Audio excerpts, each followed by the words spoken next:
कदम कदम बढ़ाए जा, खुशी के गीत गाए जा, ये ज़िंदगी है कौम की, तू कौम पर लुटाए जा।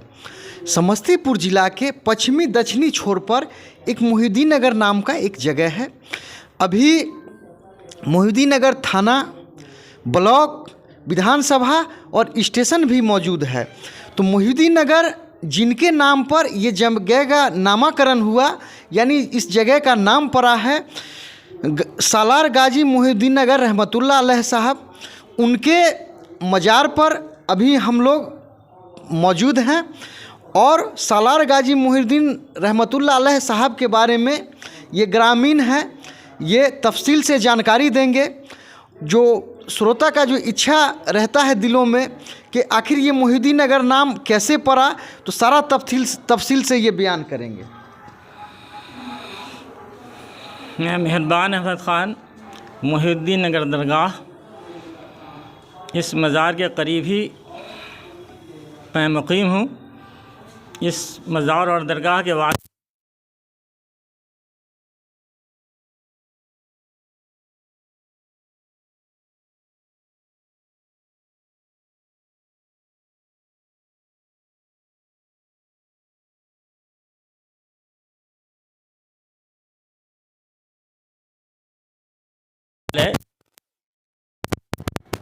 पहले 7वीं और 9वीं सदी हिजरी में जिन बुज़ुर्गान दीन का आना हुआ, उसमें फ़ुक़रा और मुहाजिरीन की जमातें थीं और ट्रेड वार की शक्ल में जो जिहाद तिजारिया हुआ करती थी।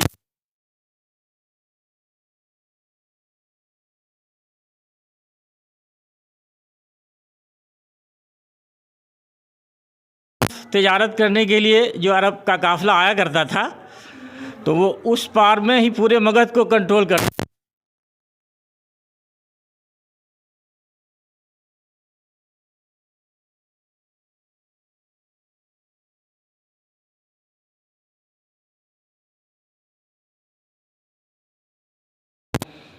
और जो ज़रूरत की चीज़ें इधर मिथिलांचल में होती थीं, तो उसके लिए ये मोहिउद्दीन नगर को मरकज़ बना गया। यहाँ बहुत बड़ा बैतुल माल जो किला की शक्ल में है, तो अरबों के काफ़िला के ये तहफ़्फ़ुज़ और महफूज जगह हुआ करता था। फ़ुक़रा मुहाजिरीन के लिए जो दीन इस्लाम की बातें करके लोगों को दीन की तरफ मुतवज्जह करते थे, इस्लाम को समझाने वाला काम करते थे। और 24 घंटे का निज़ाम होता था, जिसमें मुअल्लिमीन, मुबल्लिगीन, मुदर्रिसीन और मुजाहिदीन की शक्ल में ये 24 घंटे का दरसी निज़ाम यहाँ पर कायम होता था। जो जिस वक्त भी आते थे, उनके इस्तकबाल के लिए मुसाफिर खाना बना हुआ था, उनके ज़रूरत का सामान यहाँ मुहैया रहता था और जिनको जैसी भी तालीम की ज़रूरत होती थी, वैसी तालीम तरबियत दी जाती थी। उसके बाद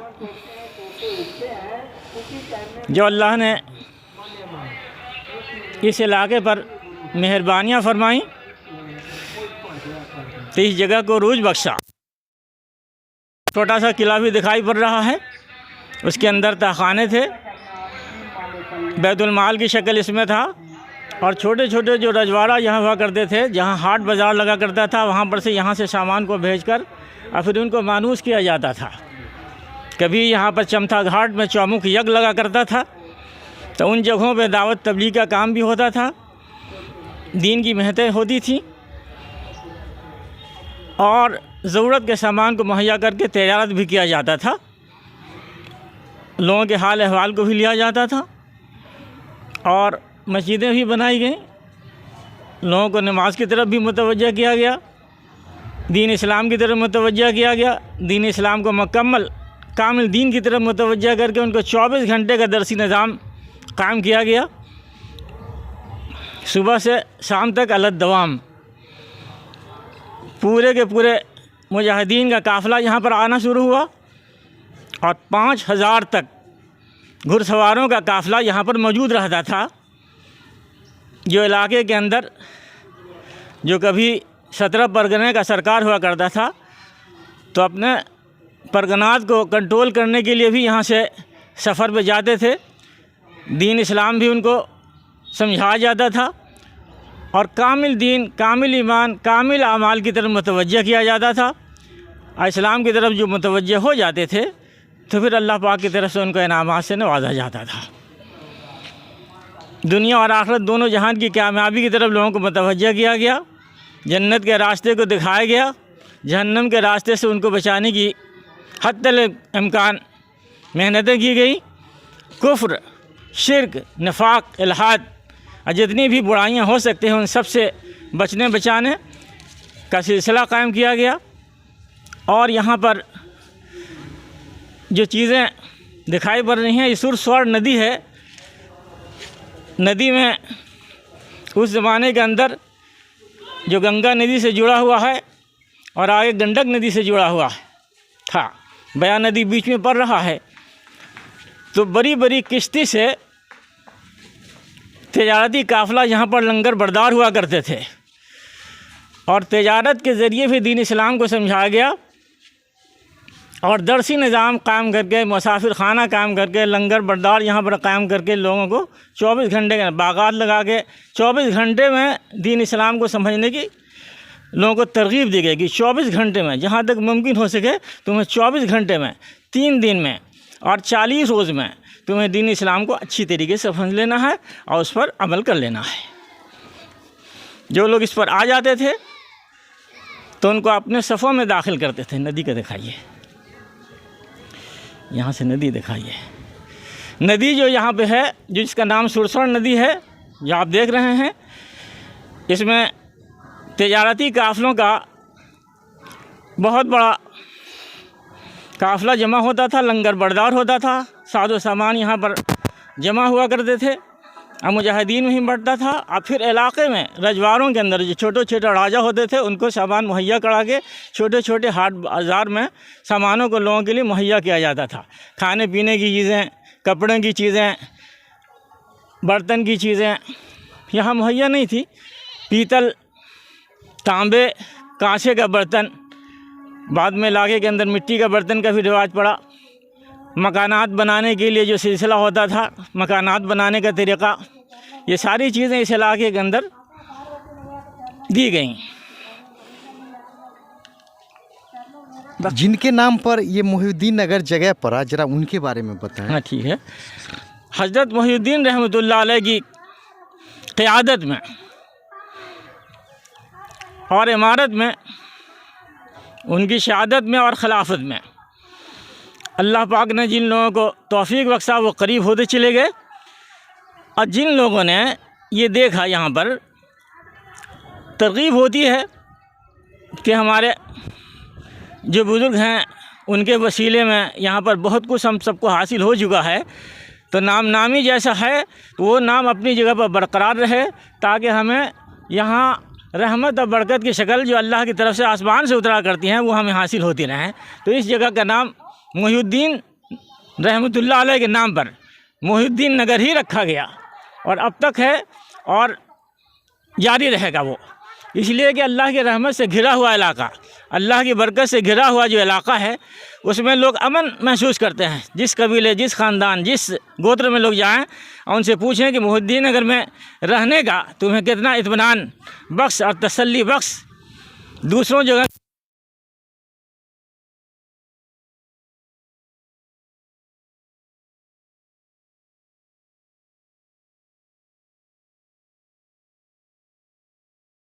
सरदार हैं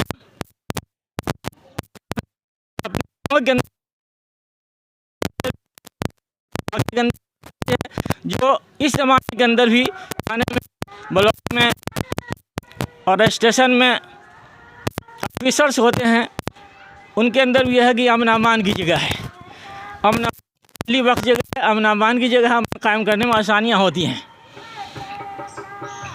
स्कूल्स में जो बच्चे पढ़ते हैं उनके लिए भी आसानियाँ होती हैं। तो ये जगह अमन अमान की जगह है। यहाँ छोटी सी मस्जिद जिसकी तजदीद कारी कर दी गई है,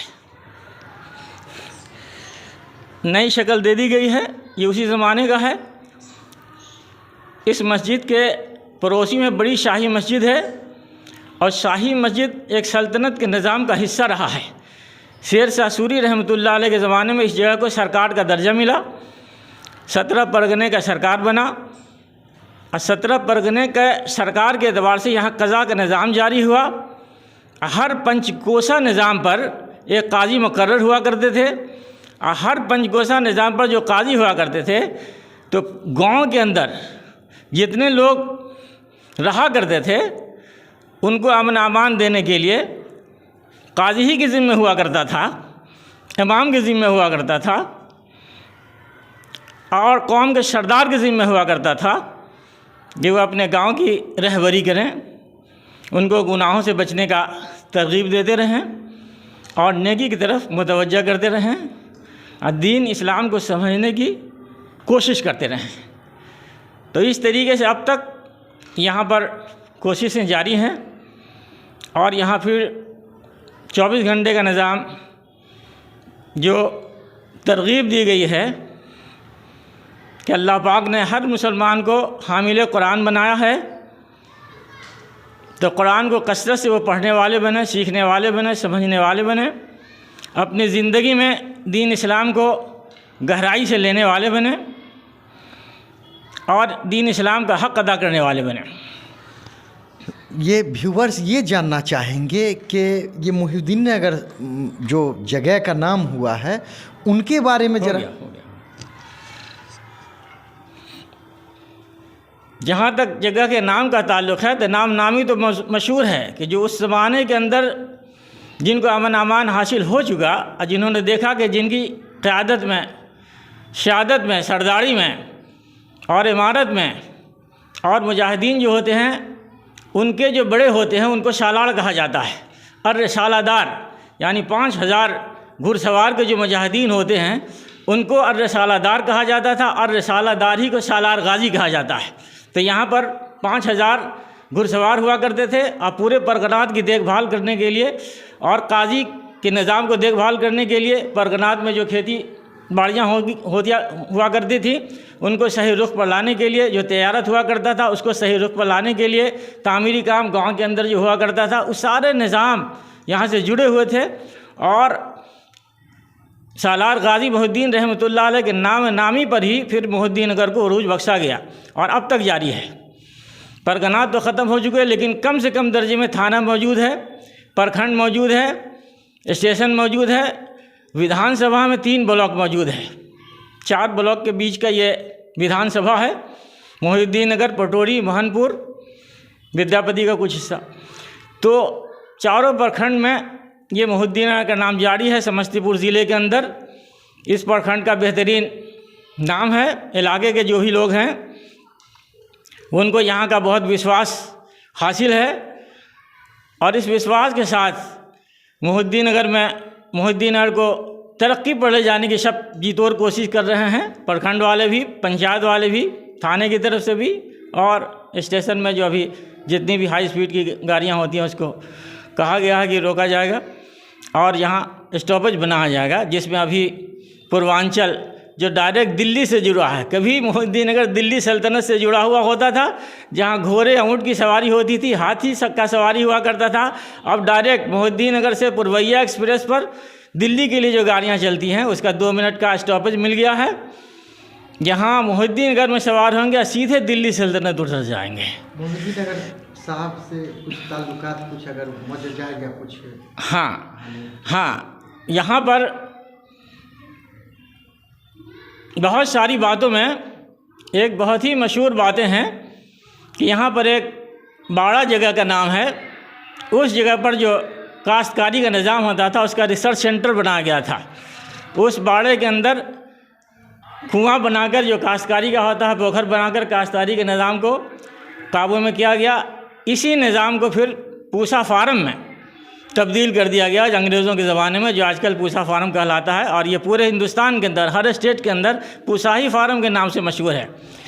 यहाँ पर एक बुजुर्ग साहब दाद खान रहमतुल्लाह अलैह, उनकी पिश्तो ज़बान हुआ करती थी। पिश्तो ज़बान में वो सारे रिसर्च उस ज़माने के जो लिखे हुए हैं वो सब के सब यहाँ अंग्रेज़ों के ज़माने में नॉर्वे चला गया और नॉर्वे से फिर ग्रीन इनकलाब, जिसको हरित क्रांति बोलते हैं, इसी किताब के ज़रिए हुआ है।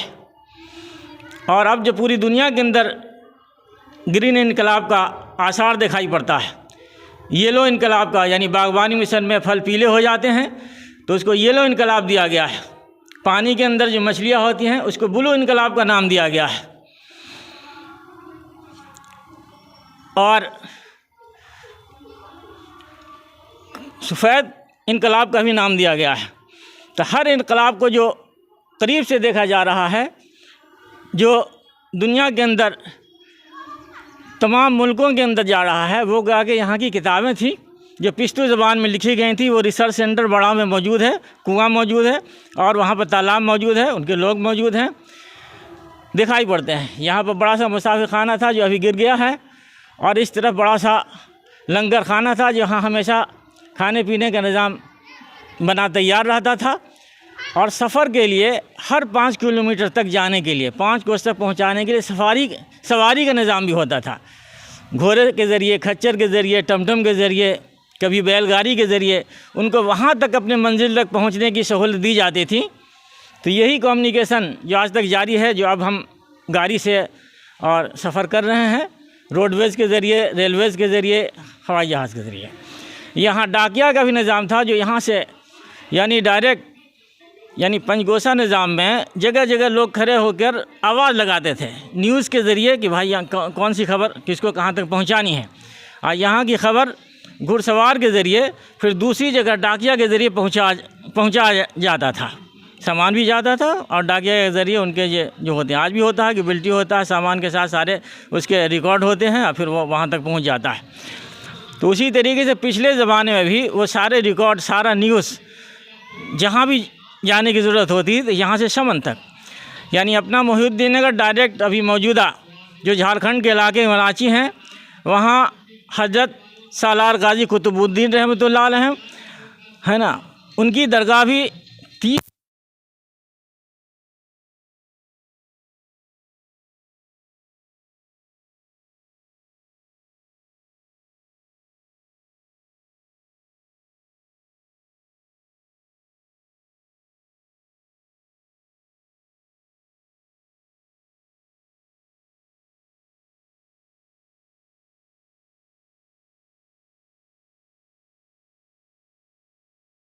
पटना की तरफ और फिर इस पार मिथिलांचल के स्टेट मोहिउद्दीन नगर सरकार में आ जाते थे। तो ये जगह ऐतिहासिक जगह है, इतिहास खुद दोहराता है। अभी भी जो पटना के ज़रिए पुल वगैरह बन रहा है, बिहार सरकार, भारत सरकार के ज़रिए जो गंगा पे पुल बनाई जा रही हैं, सबका मरकज़ी हैसियत यही मोहिउद्दीन नगर और ताजपुर बन रहा है।